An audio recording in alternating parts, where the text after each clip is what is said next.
تبارك وتعالى في كلام المجيد والفرقان الحميد. أعوذ بالله من الشيطان الرجيم. بسم الله الرحمن الرحيم. لقد كان لكم في رسول الله أسوة حسنة أو كما قال الله تبارك وتعالى في كلام المجيد والفرقان الحميد. فذكر إنما أنت مذكر لست عليهم بمسيطر إلا من تولى وكفر فيعذبه الله العذاب الأكبر. إن إلينا إيابهم ثم إن علينا حسابهم. عن أبي سعيد رضي الله تعالى عنه إنما القبر روضة من رياض الجنة أو حفرة من حفر النار. رواه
1442 হিজরি 4 অক্টোবর 2020 আন্তর্জাতিক মাতৃভাষা শহীদ বরকত সরণি মসজিদুল আকসায় যে মহান আল্লাহ তাআলা আমাদেরকে আজকে সালাতুল জুমা আদায় করার জন্য আসার সুযোগ করেছেন, ওই মহান মাহবুদের আলিশান দরবারে কালিমাতুশ শুকর আদায় করছি আলহামদুলিল্লাহ।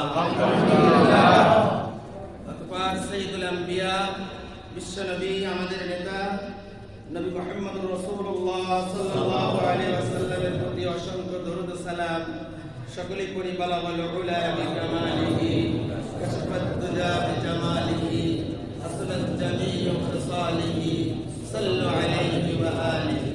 সম্মানিত সুধী, শ্রদ্ধাভাজন মসজিদ পরিচালক মণ্ডলী, জাতির দিক নির্দেশক রাহবার হযরত উলামায়ে কেরাম, সম্মানিত মুসল্লিয়ানে এযাম, পবিত্র কালামুল হাকিম সূরা গাশিয়ার একটি আয়াতে কারিমা আপনাদের সামনে আমি তেলাওয়াত করেছি। নবী আলাইহিস সালাতু ওয়াস সালামের সংগ্রামী জীবনে অত্যন্ত মূল্যবান গুরুত্বপূর্ণ একটি আয়াত তিরমিজি শরীফ থেকে পাঠ করেছি। আমরা ধারাবাহিক নবী সাল্লাল্লাহু আলাইহি ওয়াসাল্লামের জীবনী আলোচনা করতেছিলাম। নবী সাল্লাল্লাহু আলাইহি ওয়াসাল্লামের জীবনী এজন্য আলোচনা প্রয়োজন, নবীজিকে আমরা নেতা হিসাবে গ্রহণ করেছি, ঠিক না? এই দুনিয়ার কোনো নেতা নয়, আমাদের দুজাহানের নেতা, আমাদের আখিরাতের মুক্তির নেতা, ঠিক না? দুনিয়ার নেতাদের সাথে এই নেতার কোনো তুলনা করা যায়ই না। তো নেতার জীবনী, নেতার চরিত্র যদি আমার না জানা থাকে, তার গুণ কীর্তন, তার ভালোবাসা আমার দিলে কেমনে পয়দা হবে? এজন্য নবী আলাইহিস সালাতু ওয়াস সালামের জীবনী আমাদের জানা প্রয়োজন। আর হাদিসের ভিতরে স্পষ্ট রয়েছে, নবী আলাইহিস সালাতু ওয়াস সালাম বলেছেন, দুনিয়ার সমস্ত কিছুর চাইতে নবীর মুহাব্বত অন্তরে পরিপূর্ণ অর্থাৎ বেশি না হওয়া পর্যন্ত সে কখনো মুমিন হতে পারবে না।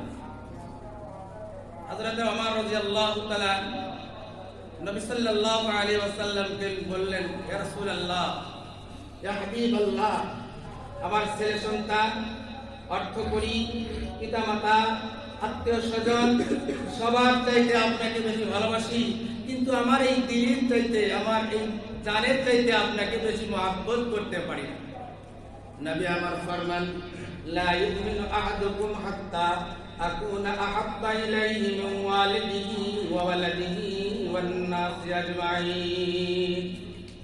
আয় আমার জেনে রেখো, দুনিয়ার সমস্ত বস্তু এবং তোমার নিজের জানের চাইতে যদি আমি নবী মুহাম্মদুর রাসূলুল্লাহকে বেশি তুমি ভালো না বাসো, তাহলে পরিপূর্ণ মুমিন হতে পারবে না। আর মুমিন ব্যক্তি কি কেউ জান্নাতে প্রবেশ করতে পারবে?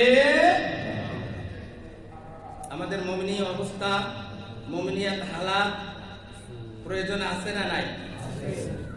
আমাদের কারো যদি 10,000 টাকা হারিয়ে যায়, 1 লক্ষ টাকা যদি হারিয়ে যায়, কারো যদি সন্তান মারা যায়, কারো যদি ব্যবসায় ক্ষতি হয়, কারো যদি প্রেমিকা হারিয়ে যায়, কারোর যদি অন্য রকমের কোনো সমস্যা সৃষ্টি হয়, যার কারণে সে পাগল পারা হয়ে যায়, লোকেরা তাকে হাতে পায়ে শিকল লাগিয়ে রাখে, পরিবারের লোকেরা তাকে উন্মাদ বলিয়া চিকিৎসালয়ে নিয়ে যায়, কিন্তু বিশ্বনবী মুহাম্মদুর রাসূলুল্লাহ সাল্লাল্লাহু আলাইহি ওয়াসাল্লামের আদর্শতা তার জন্য আমাদের জীবনে কি 500 টাকার ভালোবাসার উপরে ভালোবাসা আছে? 10 টাকা হারিয়ে গেলে যেই কষ্ট পাই, সেই কষ্টটুকু তো আমাদের দিলের ভিতরে নাই। ধরে বলুন নাউযুবিল্লাহ। এজন্য নবী আলাইহিস সালাতু ওয়াস সালাম আমাদের জন্য কি করেছেন, কেন এসেছেন, কি প্রয়োজন তার মহব্বত, কি প্রয়োজন তার জীবনী জানা, এটা আমাদের খুবই দরকার, এটা আমাদের খুবই প্রয়োজন।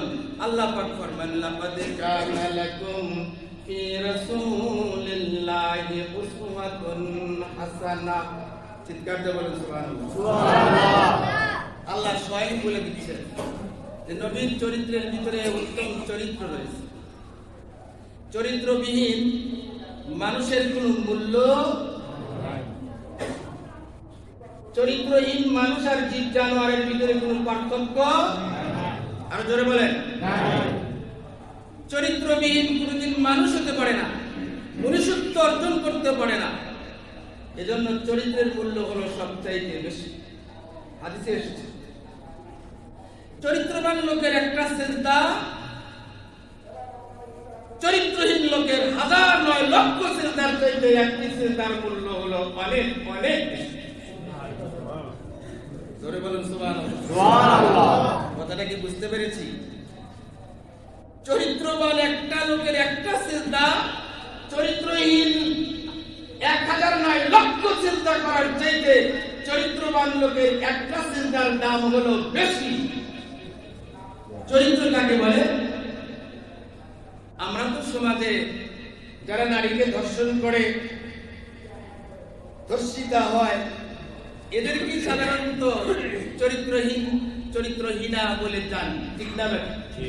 আর জোরে বলেন ঠিক কিনা? এজন্য ধর্ষণের বিরুদ্ধে আমরা সবাই সোচ্চার হয়েছি। আলহামদুলিল্লাহ, ধর্ষণ আমাদের সমাজ থেকে অনেকটা কমে গেছে। আলহামদুলিল্লাহ। চরিত্র শুধু ধর্ষণ, ধর্ষিতা আর ধর্ষক এর মধ্যেই সীমাবদ্ধতা নয়।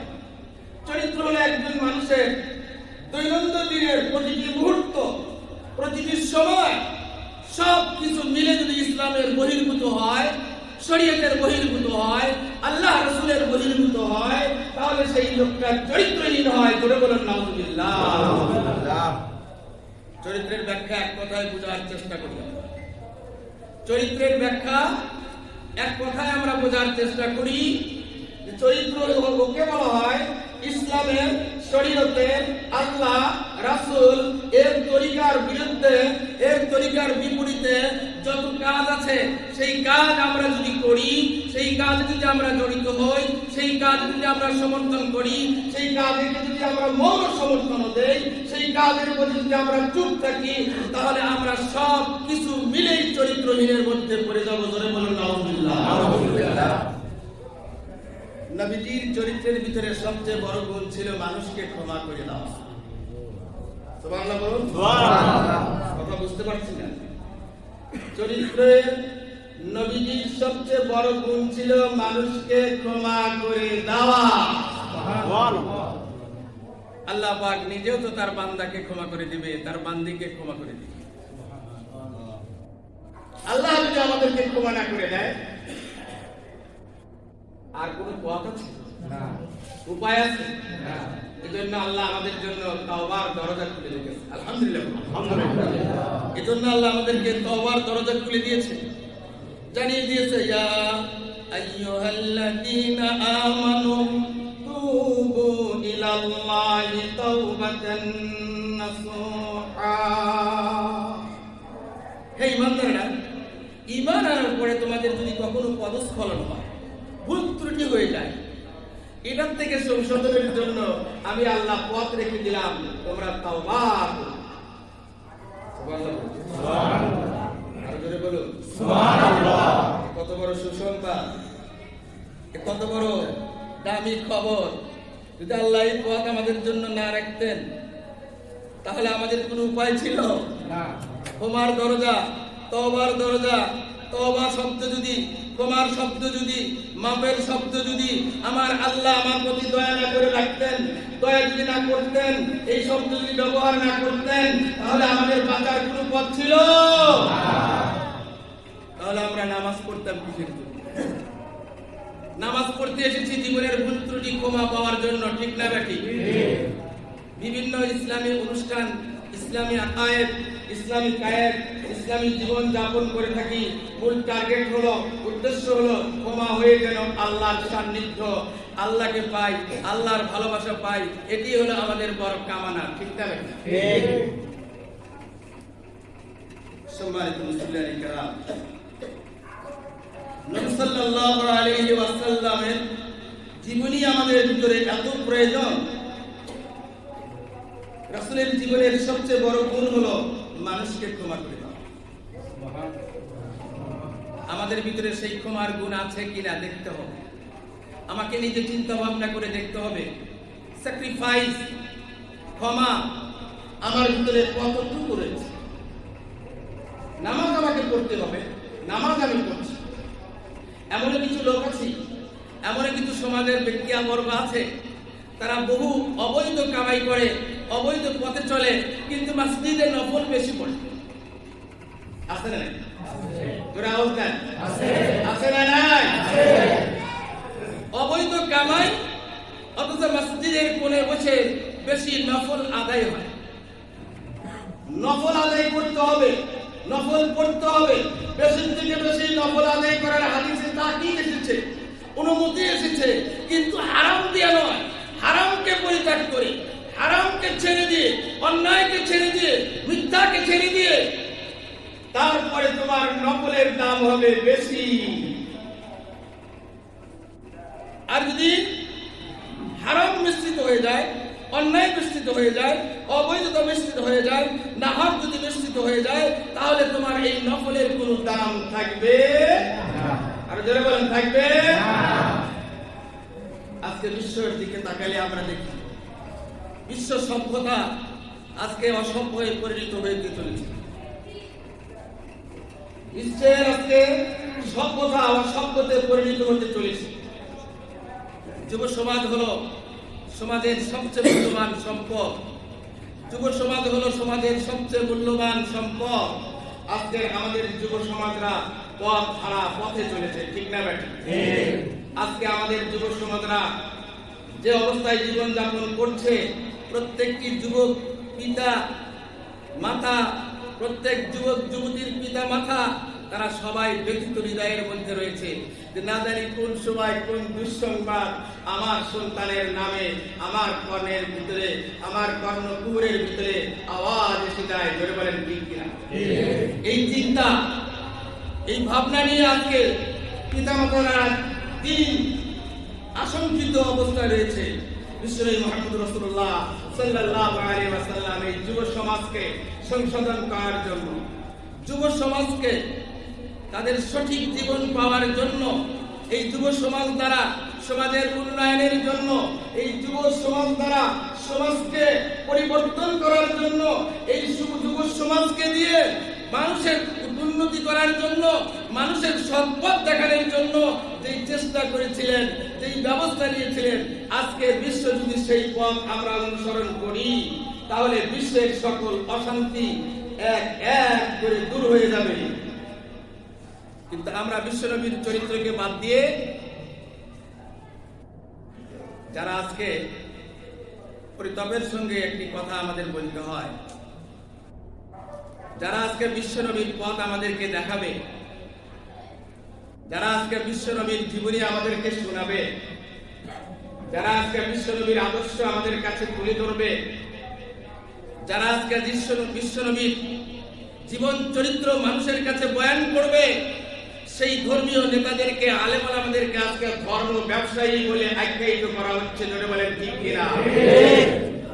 আলেমদের নামকে পরিবর্তন করে আলেমদেরকে বলা হচ্ছে ধর্ম ব্যবসায়ী। বলেন নাউজুবিল্লাহ।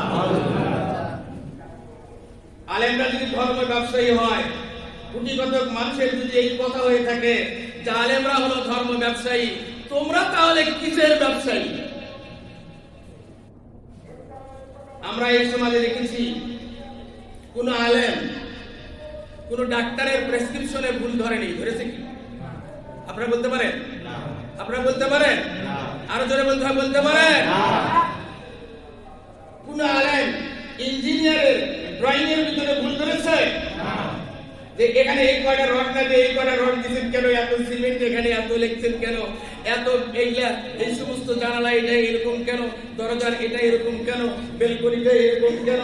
এরকম কথা কি কোনো আলেম কোন ইঞ্জিনিয়ারের ড্রয়িং এর উপরে হাত দিয়েছে, কথা বলেছে? আপনারা জানেন?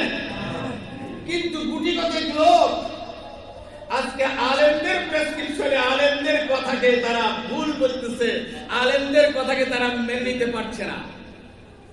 নাউজুবিল্লাহ বলুন। নাউজুবিল্লাহ। আর জোরে বলুন নাউজুবিল্লাহ। যে আলেমদের জন্য তুমি তোমার জীবনের বৈধতা খুঁজে পেয়েছো, তোমার দাদা দাদির বিবাহে আলেমদের মাধ্যমে হয়েছে, তোমার জীবনের বৈধতা আলেমদের মাধ্যমে হয়েছে, নইলে তোমার জীবনের বৈধতা আসতো না সমাজে, সামাজিক ভাবে তোমার জীবনের বৈধতা আসতো না। তোমাকে জারজ সন্তান বলা হতো। তোমার মা আর বাবাকে যদি আলেমরা যদি ইসলামের আইনে, শরীয়তের আইনে যদি বিবাহের সম্বন্ধ বৈবাহিক জীবন তৈরি না করে দিত, তাহলে আজকে তোমার আর আমার পরিচয় কোথায় থাকতো? জোরে বলেন ঠিক কিনা? যাদের দ্বারা আমরা সামাজিক ভাবে নিজেদের পরিচিতি লাভ করেছি, যে আলেমদের কথায় নামাজ পড়ি, যে আলেমদের কোরআন হাদিসের ব্যাখ্যায় হজ করি, যাকাত দেই, মসজিদ করি, মাদ্রাসা দেই, কুরবানি করি, আরো ইসলামের বহু ধর্মীয় কাজ আমরা করে থাকি, সেই সময় আলেমদের কথাকে আমরা বলি না কখনো যে আলেমরা ভুল ব্যাখ্যা দিচ্ছে কোরআন হাদিসের, এগুলা ভুল ব্যাখ্যা। কিন্তু বর্তমানে দেখা যাচ্ছে যে আলেমদেরকে কিছু জেনারেল শিক্ষিত লোকজন, যারা কিন্তু সাধারণভাবে দু একটি কোরআন হাদিসের বই পুস্তক পড়েছে বাংলাতে অথবা কারোর কাছে শুনেছে, এই ধরনের কিছু পাণ্ডিত্য অর্জন করার পরে তারা আজকে আলেম ওলামাদের কথাকে বলতেছে যে আলেম ওলামারা কোরআন ও হাদিসের অপব্যাখ্যা করতেছে। জোরে বলুন নাউযুবিল্লাহ। যে আলেমের কথায় তুমি হজ করো, এটা কোরআন হাদিসের বিপরীতে কাজ হয় না। কুরবানি দাও, সেটা বিপরীতে হয় না। মসজিদ করে দাও, সেটা কোরআন হাদিসের বিপরীতের ব্যাখ্যা আলেম ওলামা দেয় না। কিন্তু আজকে যেটা আলেম ওলামারা বলতেছে যে এটা গুনাহ, এটা অন্যায়, এটা জায়েজ নেই, এটা হারাম, সেই কথাগুলোকে সাধারণ মানুষেরা, যারা আলেম না, সাধারণ মানুষেরা তারা আলেম ওলামাদের সম্বন্ধে বলতেছে যে আমাদের দেশের আলেম ওলামারা কোরআন হাদিসের অপব্যাখ্যা করতেছে। জোরে বলুন নাউযুবিল্লাহ। আসলে কি ঠিক? আসলে কি ঠিক? আলেমরা যদি কোরআন হাদিসের অপব্যাখ্যা করে, তাহলে তোমরা কি কোরআন হাদিসের খুব সুব্যাখ্যা করবে বলো? যারা এমনকি একটা সূরা ফাতিহা সঠিকভাবে পড়ার যোগ্যতা নাই, তারা আলেম ওলামাদের সম্বন্ধে বলতেছে যে তারা কোরআন হাদিসের অপব্যাখ্যা। আমার মুসলিম জাতি ও আমার প্রিয় মুসলমান ভাইরা, আমার সম্মানিত মুসল্লি কেরাম, যে আলেমদের কথা মতো আমরা আজকে মসজিদে নামাজের তরিকা করেছি, ঠিক না ভাই? কিভাবে ওযু করতে হবে, কিভাবে গোসল করতে হবে, কিভাবে রুকু করতে হবে, কিভাবে সিজদা দিতে হবে, কিভাবে কিরাত করতে হবে, এই সমস্ত বিষয়াদি কোরআন হাদিস থেকে আলেম ওলামারা বিশ্লেষণ করে ব্যাখ্যা করে আমাদের কাছে সমাজে মাসলা আকারে নিয়ে এসেছে। সেই মাসলার উপরে আমরা আমল করে যাচ্ছি। জোরে বলেন ঠিক কিনা? ঠিক। তাহলে যদি আলেম ওলামার ব্যাখ্যায় যদি কোরআন হাদিসের ভুল হয়ে থাকে, তাহলে 30 বছর 40 বছর 60 বছর যাবত যে ইবাদত বন্দেগী আমরা করলাম আলেম ওলামাদের কথা মতে, আলেম ওলামাদের ব্যাখ্যা অনুযায়ী, তাহলে আমাদের গোটা জীবন ধ্বংস হয়ে গেছে, আমাদের সমস্ত আমল ধ্বংস হয়ে গেছে। ঠিক না? ঠিক। সুতরাং মুসলমানেরা, কোটিগত মানুষের কথায় কান দিয়ে জাতির রাহবার যে আলেম ছাড়া আপনি জীবনের শেষ কাজটি আমার জানাজা যে আলেম ছাড়া হবে না, সেই আলেমকে কখনো ধর্ম ব্যবসায়ী বলতে যাব বলা যাবে না। আল উলামা ওয়ারাসাতুল আমবিয়া, আল্লাহর নবী ফরমান আলেমরা হলো আমার ওয়ারিস। আলেমরা কার ওয়ারিস? নবী ওয়ারিস। কার ওয়ারিস? জোরে বলি, কার ওয়ারিস? নবীকে কি আমরা মানি? জোরে বলেন। কথাটা বলতে ভয় পান নাকি? নবীকে মানি এইটা বলতে আপনাদের ভয় লাগে? নবীকে কি আমরা নেতা হিসেবে মানি? সেই নবী সাল্লাল্লাহু আলাইহি ওয়াসাল্লাম বলেছেন আলেমরা হলো আমার ওয়ারিস। আলেমদের ইনকার করা, বেইজ্জতি করা, তাচ্ছিল্য করা, নবী আলাইহিস সালাতু ওয়াস সালামকে বেইজ্জতি করা।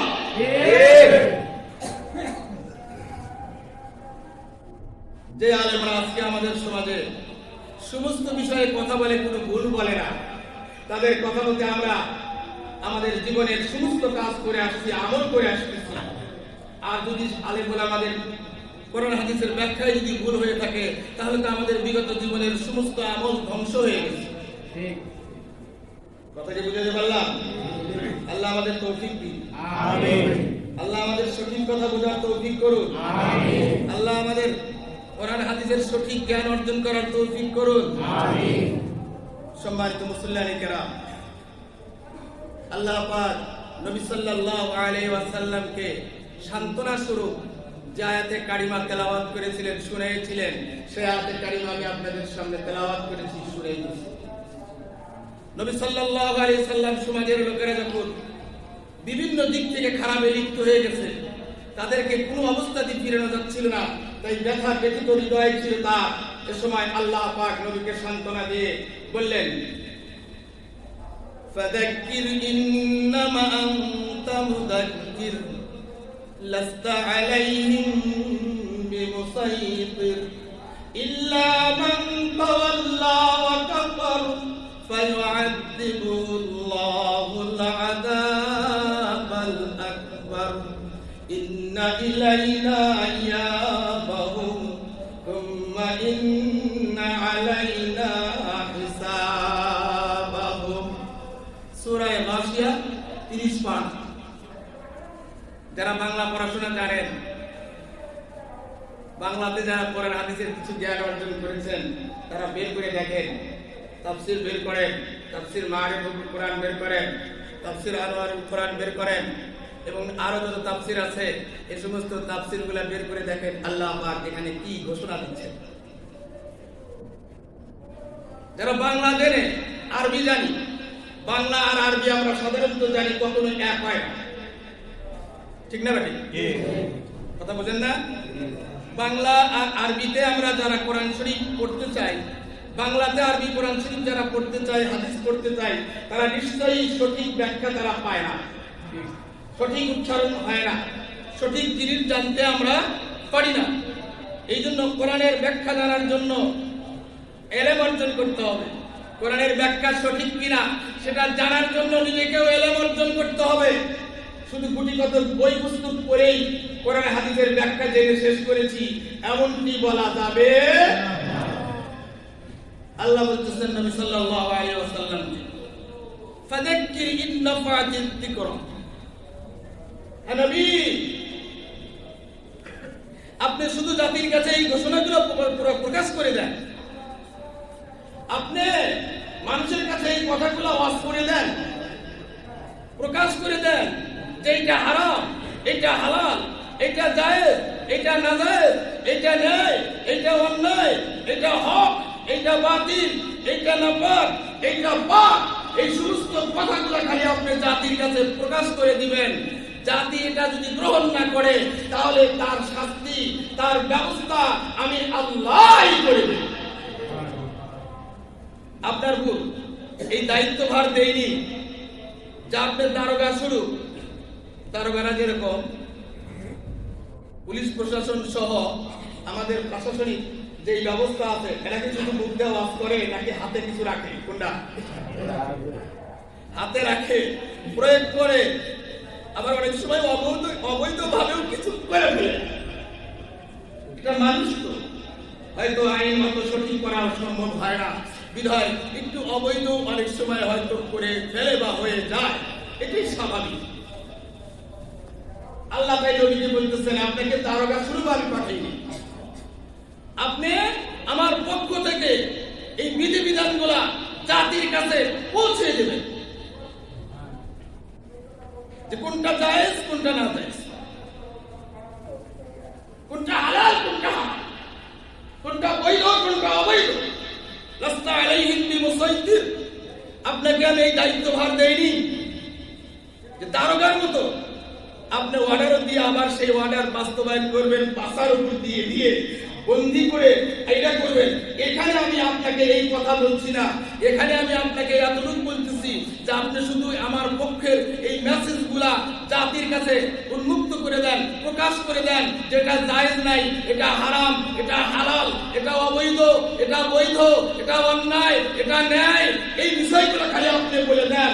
যারা এই কথাগুলো অবিশ্বাস করবে, মানবে না, তারা কুফরি করলো, আর কুফরির জন্য ফায়ুআযিবুহুল্লাহুল আযাবাল আকবার, আমি আল্লাহর কাছে কঠিন শাস্তির ব্যবস্থা করে রেখেছি। পৃথিবীর ইতিহাসে আমরা জানতে পারি তিনটি জাতি ছিল সবচেয়ে বড় শক্তিশালী জাতি। একটি হলো আদ জাতি, আর একটি হলো সামুদ জাতি, আর একটা হলো ফিরাউন সম্প্রদায়। এই তিনটি জাতি ইতিহাস থেকে আমরা জানি, কোরআন হাদিস থেকে আমরা জানি যে পৃথিবীতে যত জাতি তৈরি হয়েছে এই তিনটি জাতি হলো সবচেয়ে বড় শক্তিশালী ছিল। এক একজন আদ জাতি সামুদ জাতির লোকের উচ্চতা ছিল 18 ফুট। যারা বলেন সুবহানাল্লাহ, বুঝতে পারছেন? একজন মানুষের উচ্চতা ছিল কয় ফুট? আপনার বাড়ির একটা বিল্ডিং কয় ফুট উঁচা? 10 ফিটই তো বেশি, কেউ এখন 9 ফিট করতেছে। তাহলে 9 ফিট যোগ দিলে দুইটা বিল্ডিং এর উচ্চতা, দুইটা তালার উচ্চতা হলো, একজন মানুষের উচ্চতা ছিল 18 ফিট, 12 হাত করে লম্বা ছিল। পৃথিবীতে এত শক্তিশালী জাতি আল্লাহ পাক বলেন যে আমি কখনো তৈরি করি নাই আর কখনো তৈরি করব না। জেনে রেখো, এই আদ, এই সামুদ, এই ফিরাউন সম্প্রদায়ের অস্তিত্ব আমি পৃথিবীতে রাখি নাই। এদেরকে আমি সমূলে ধ্বংস করেছি।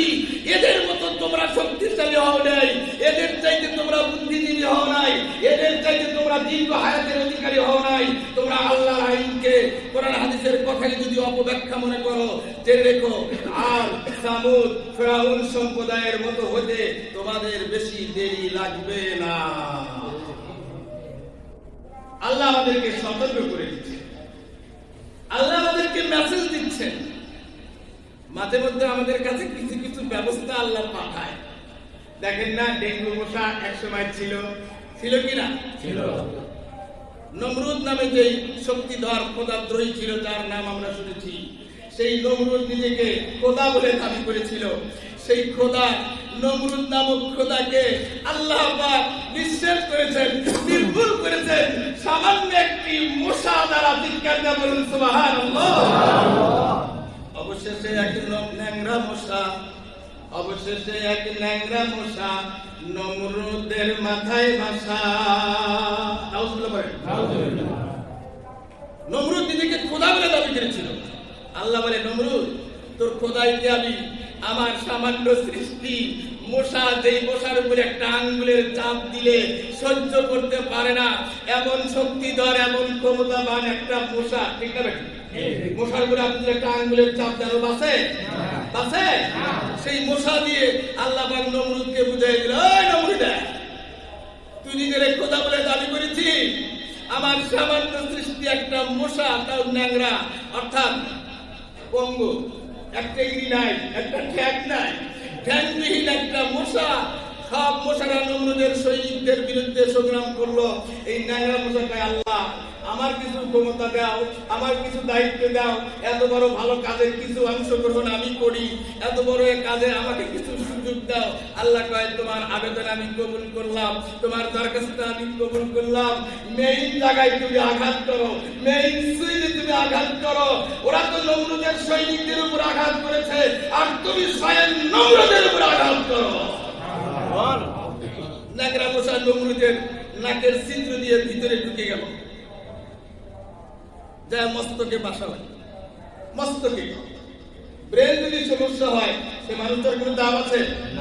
জোরে বলেন, দাম আছে? যত বড় হুজুরি হোক, যত বড় লিডারই হোক, তার ব্রেনে যদি সমস্যা হয়, তারে নিয়ে যায় কোথায় রাখে? চিকিৎসা দেয়। আর চিকিৎসার প্রসিডিওর বড় কঠিন। প্রথম চিকিৎসা কি জানেন? যারা মেন্টালি চিকিৎসা হতে গেছেন, প্রথম চিকিৎসা হলো হাত পা বাইরে কাপড় দিয়ে বুক জড়ায় পানির বিছাকে ধরে রাখে। কি বলে? নিচে পানির বিছাকে ছেড়ে ধরে রাখে। টেস্ট করতেছি তুই কি ধরনের পাগলা। নমরুদের পাগলামি ঠিক করার জন্য আমার আল্লাহ একটা ন্যাংরা মশাকে বলে দিল, মশা, তুমি যেই দরখাস্ত করেছো এই বিশাল ভালো কাজের সুযোগ নেওয়ার জন্য, আমি সেই দরখাস্ত কবুল করলাম। তোমাকে আসল জায়গায় পাওয়ার দিয়ে দিলাম। তুমি নমরুদের মাথার ভিতরে ঢুকে পড়ো, নাসিকা দিয়ে, নাকের ছিদ্র দিয়ে নমরুদের মতো খোদাদ্রোহীর নাকের ভিতরে দিয়া মস্তকে গিয়া বাসা বাঁধতে শুরু করলো। মস্তকে যখন মশা আঘাত করে, নমরুদ পাগল হয়ে যায়। ধরে বলে সুবহানাল্লাহ। মস্তকে আঘাত করেছে, কোন চিকিৎসা বিজ্ঞানী এই নমরুদের এই আঘাত কেন হচ্ছে, কি কারণে হচ্ছে, এটা সংগ্রহ করতে পারতেছে না, চিকিৎসাও দিতে পারতেছে না। শেষে একটা চিকিৎসা নমরুদ নিজে বের করলো। নমরুদ বলল যে চিকিৎসা ব্যবস্থা আমি নিজেই পাচ্ছি। বলি কি সেই চিকিৎসা? আপনি বলেন, আমরা আপনাকে চিকিৎসা করব। কয় বাবারে, আমি পরীক্ষা করে দেখছি যে আমার মাথায় আঘাত করলে আমার একটু ভালো লাগে। সুবহানাল্লাহ, সুবহানাল্লাহ, সুবহানাল্লাহ বলেন, সুবহানাল্লাহ, আরো জোরে সুবহানাল্লাহ বলেন, সুবহানাল্লাহ। আল্লাহ কয় নমরুদ, যেই মাথা দিয়া আমার আইনকে অস্বীকার করে, আমার নবীকে অপমান করে, নিজেকে খোদা বলে, শক্তির বহলে, টাকার জোরে, অর্থের জোরে, ক্ষমতার জোরে নিজেকে খোদা বলে দাবি করেছো, তুমি নমরুদকে আমি শিক্ষা দেওয়ার জন্য সামান্য একটা ন্যাংরা মশাই সেট করে দিলাম। নমরুদ কয় যে পৃথিবীর কোন চিকিৎসক আমার এই চিকিৎসা দিতে পারছে না। আমি বুঝে দেখলাম, আমি গবেষণা করে দেখলাম, আমার মাথায় একটু আঘাত করলে আমার ভালো লাগে। অতএব তোমরা একটা কাজ করো, আমার মাথার উপর সবসময় পিটতে থাকো। সুবহানাল্লাহ বলে, আল্লাহ কয় বেটা,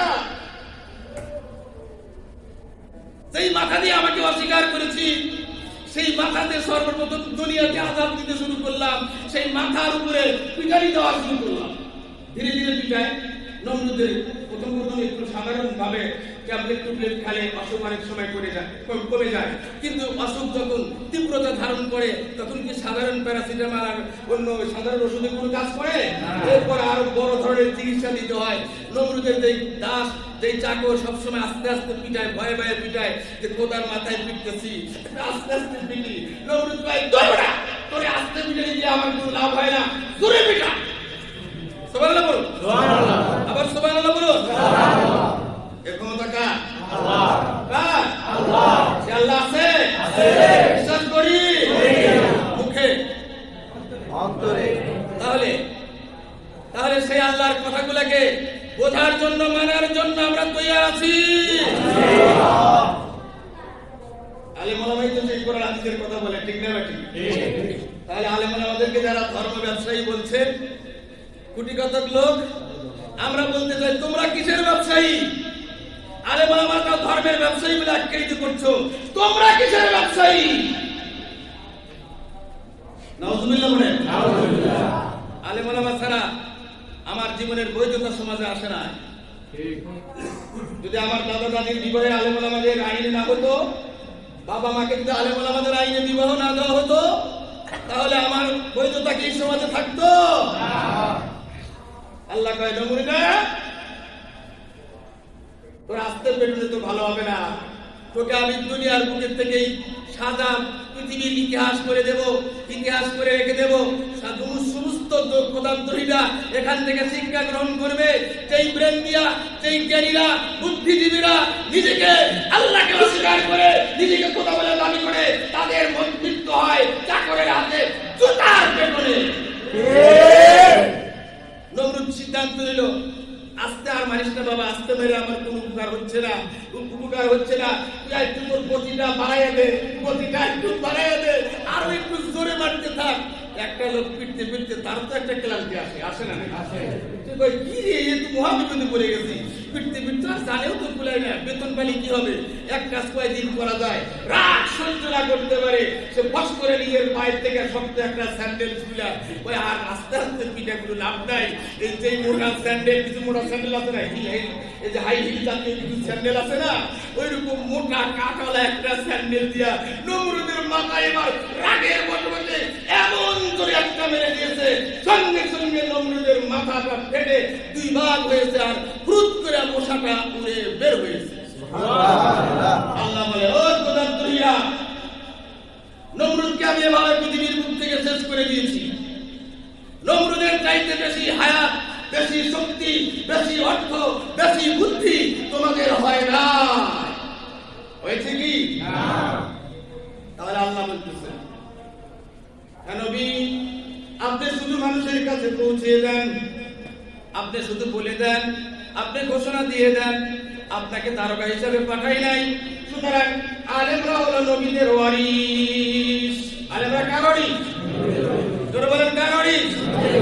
আলেমদের এই দায়িত্ব হলো আমাদের কাছে এই মেসেজগুলো পাঠিয়ে দিবে, হালাল আর হারাম বলে দিবে, জায়েজ আর নাজায়েজ বলে দিবে, ন্যায় আর অন্যায় বলে দিবে, সত্য আর অসত্য বলে দিবে, বৈধ আর অবৈধতা বলে দিবে। আলেমদের এই দায়িত্ব নাই যে আপনাদেরকে একেবারে মেরে পিঠে আমাদের এই কাজ করতে হবে। আলেমদের এই দায়িত্ব আল্লাহ দেয় নাই যে আলেমরা একেবারে তোমাদের উপরে এই কাজ চাপায় দিয়া সেটা বাস্তবায়ন করবে। এটা শুধু জাতির কাছে প্রকাশ করে দেওয়াই হলো দায়িত্ব। মুয়াজ্জিনের দায়িত্ব শুধু আযান দেওয়া, মুয়াজ্জিনের এই দায়িত্ব নাই তো বাড়ি থেকে ধরে ধরে নিয়ে এসে নামাজ পড়ানো, ঠিক না বেটি? ওইরকম ভাবে আজকের সমাজের যারা আলেম, বিগত দিনে যারা আলেম ছিলেন, আগামী দিনে যারা আলেম আসবে, তাদের উপর আল্লাহ এই দায়িত্বই দিয়ে রেখেছে।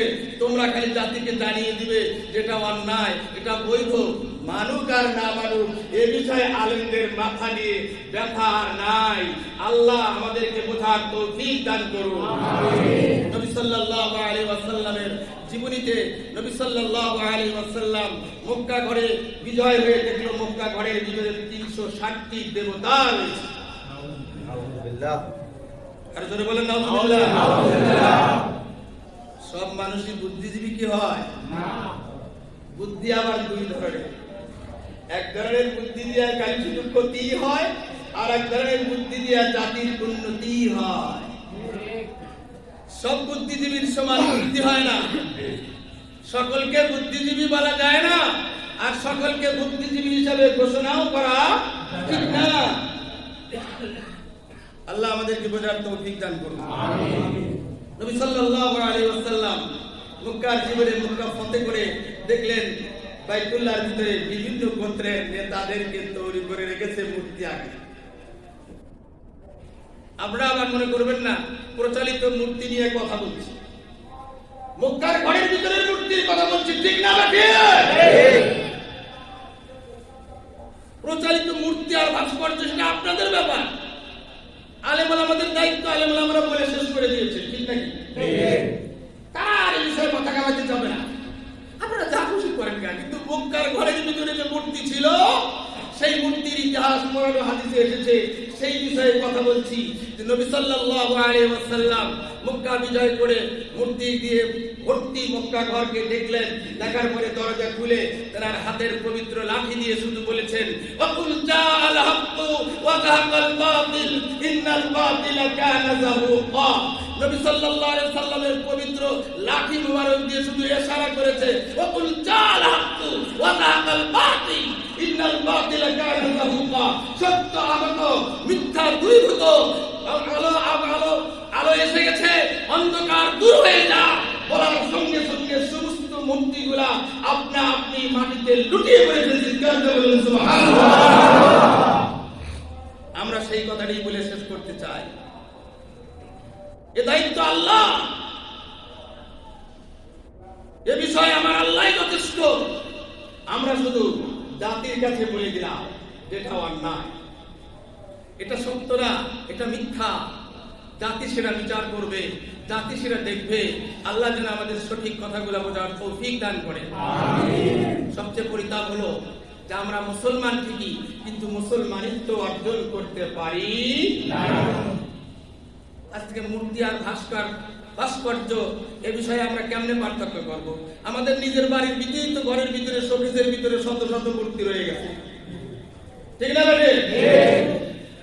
যত বড় শোকেস, যত বড় ফ্যামিলি, যত টাকাওয়ালা ফ্যামিলি, তত দামি দামি মূর্তি নিজের শোকেসের ভিতরে উপঢৌকন হিসাবে হয়ে গেছে, ঠিক না বেটে? কথাটা বুঝেছেন তো? জি। আপনার বাড়ির ঘরের ভিতরে তো আপনি রেখেছেন, তা আপনি মূর্তি সম্বন্ধে কি বুঝবেন? আপনি যে এটা শোপিস করে রেখেছেন, আপনি যে এটাকে আনন্দ মনে করেছেন, আপনি যে এটা মনে করেছেন এটা কোনো বিষয়ই না, কোনো ফ্যাক্টর না, নো ফ্যাক্টর, এটা কোনো বিষয়ই না। কিন্তু ইসলাম এ বিষয়ে কথা বলেছে, শরীয়তের বিষয়ে কথা বলেছে। আমার বাড়ির শোকেসের ভিতরে শোকেস হিসাবে ওই সমস্ত উপঢৌকন রাখা জায়েজ না। যদি কেউ রেখে থাকে, সে যদি হুজুর হয়ে থাকে, সে যদি হাজির হয়ে থাকে, সে যদি পাক্কা মসজিদের মুতাল্লি হয়ে থাকে, আপনার ইবাদত বন্দেগীর অবস্থা কোথায় আপনি ভেবে দেখেন। আজকে মূর্তির বিরুদ্ধে আপনারা কথা বলছেন, আপনার বাড়ির শোকেসের মূর্তি আগে দূর করুন। আপনার বাড়ির শোকেসের ভিতরে যে সমস্ত মূর্তি রেখেছেন, শোপিস রেখেছেন, ওগুলাকে আগে দূর করো। তাহলে আপনি বুঝতে পারবো, আমরা জানতে পারবো যে আমাদের ঈমান ভিতরে আছে, আমাদের ভিতরে মুসলমানিত্ব আছে। আজকে মুসলমানদের চরিত্রের কারণেই মুসলিমরা মুসলমানদের উপরে সমস্ত কথা বলার সুযোগ পেয়েছে। নামাজ পড়লেই শুধু মুসলমান হওয়া যায় না, দাঁড়িয়ে রাখলেই মুসলমান হওয়া যায় না, মাথার দিলেই মুসলমান হওয়া যায় না, জুব্বা গায়ে দিলেই মুসলমান হওয়া যায় না। ইসলামে আরো হাজার রকমের কাজ আছে। আল্লাহ বলেন, লাইসাল বিররু আন তুওয়াল্লু উজুহাকুম কিবালাল মাশরিকি ওয়াল মাগরিব ওয়ালাকিন্নাল বিররা মান আমানা বিল্লাহ ওয়াল ইয়াউমিল আখির। পূর্ব আর পশ্চিমের দিকে মুখ করে নামাজ আদায় করলেই শুধু মুসলমানদের পরিচয় থাকে না। মুসলমানদের 17টি পরিচয় আছে, অন্য অন্য জায়গায় আরো বেশি পরিচয় আছে। এর ভিতরে একটি পরিচয় হলো ওয়াদা রক্ষা করা। কি ওয়াদা রক্ষা করা? জোরে বলেন, ওয়াদা রক্ষা করা। আর জোরে বলেন, ওয়াদা রক্ষা করা। আমরা কয়টা ওয়াদা রক্ষা করি? কয়টা ওয়াদা রক্ষা করি? নামাজ তো পড়তেছি, নামাজ তো পড়তে হবে না। শুধু নামাজ দিয়ে আপনি পার পাবেন না, নামাজের গুনাহ থেকে আপনি বাঁচবেন, কিন্তু ওয়াদার গুনাহ, জেনার গুনাহ, মিথ্যার গুনাহ, অপরের টাকা মারার গুনাহ, নাহকের গুনাহ, বেইনসাফির গুনাহ, অন্যায়ভাবে বিচারে রায় দিয়েছেন সেই গুনাহ, এসব গুনার শাস্তি কোথায় যাবে? নামাজের গুনাহ থেকে আপনি বাদ পাবেন, কিন্তু এসব গুনার শাস্তি আমাকে অবশ্যই ভোগ করতে হবে। এরপরে আল্লাহ যদি দয়া করে, ইল্লা আমার রহিম আল্লাহ, আমার আল্লাহ যদি দয়া করে, তাহলে তার দয়ার বরকতে হয়তো বা এই সমস্ত আযাব খাটার পরে জান্নাতে যাইতে পারি। কথা বুঝতে পারলেন? জেল খাটার পরে আসলাম, আর একজন লোক জীবনের শুরু থেকে শেষ পর্যন্ত জেল খাটলই না, আর একজন জেল খাইতে আসলো। এই লোক আর যে জীবনে জেলে যায় না, এই লোক কি সমান হলো? এই লোক সমান হলো? আর বংশমর্যাদায় আর নাম আর ইতিহাস কি সমান থাকবে? সুতরাং জেলের আযাব, জাহান্নামের আযাব ভোগ করে পরে আয়েশা জান্নাতে আসা এই ব্যক্তি আর শুরু থেকে এক ব্যক্তি জান্নাতের ভিতরে চলে যাওয়া, এটা কি কোনোদিন এক কথা হয়? আল্লাহ আমাদেরকে বোঝার তৌফিক দান করুন। ওয়া আখিরু দাওয়ানা আলহামদুলিল্লাহি রাব্বিল আলামিন।